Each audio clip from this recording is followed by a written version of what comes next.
The WrestleMania 40 press conference just ended, and I think it was pure cinema. The Rock actually did it. He leaned into the negative crowd reaction and turned heel to give us all a greater storyline.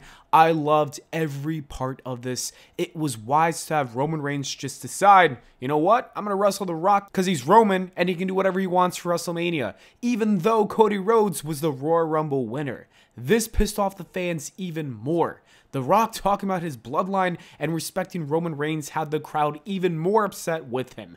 Enough was enough. Cody Rhodes came out to officially declare that he was going to face Roman Reigns for the WWE Championship in Philly. Of course, the Tribal Chief disrespected Cody and told him to fight for the number 2 option. And I just gotta say, this man really loves to disrespect Seth Rollins every single time he gets the chance to do so. And the craziest part about it is that Seth Rollins will just stand there and take it. It's wild. Seth, you gotta fight back and beat Roman Reigns up at some point for all these wild comments.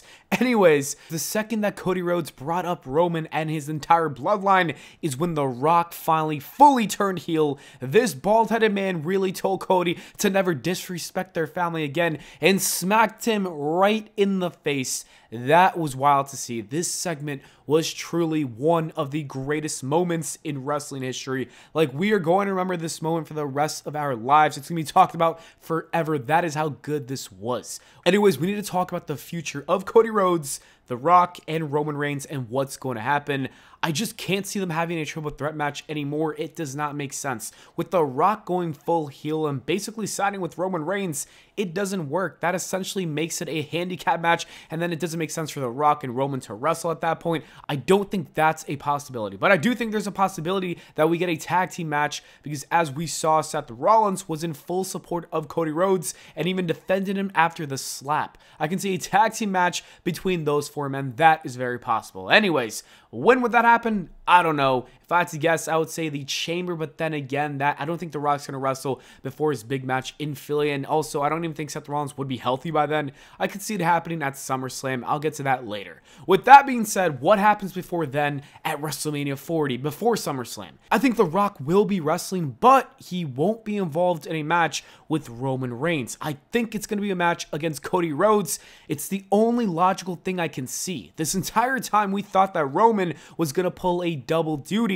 and wrestle both nights, but I don't think that's the case. You don't really want your heel doing that. I think that Cody Rhodes will be having 2 matches instead, and it makes sense since he's the babyface, and babyfaces need a challenge. The more adversity, the better. How I see it playing out, or at least how I would book it, is having The Rock go head-to-head with Cody Rhodes wrestling in the first night of WrestleMania, and the winner will go on to face Roman Reigns the next night for the WWE Championship. The Rock wants to do it for the family bloodline or whatever, whoever's at the table. Cody just wants to finish his story. This would piss off fans even more because they think that Cody deserves the spot regardless because he won the Rumble. However, The Rock doesn't care. He's the board of director and he's going to use his new powers to do whatever he wants. That is when Cody will win his match and advance to Roman Reigns. On the second night, he defeats Roman Reigns and becomes the WWE Champion and finishes his story. And while we think this would be the end of this story between Cody Rhodes and the Bloodline, it's not. We're going to somehow get a SummerSlam match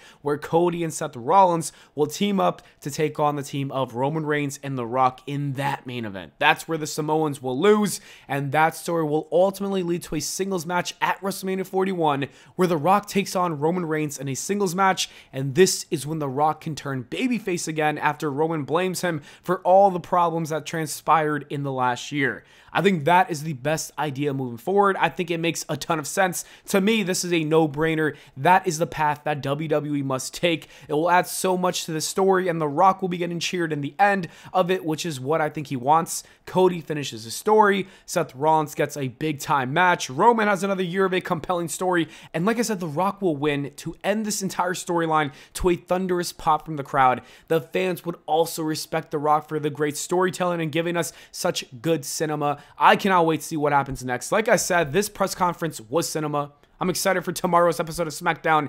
Anyways, what do you guys think about all this? Let me know in the comments below. Thanks for watching. Please leave a like and subscribe, and I'll see you all in the next video.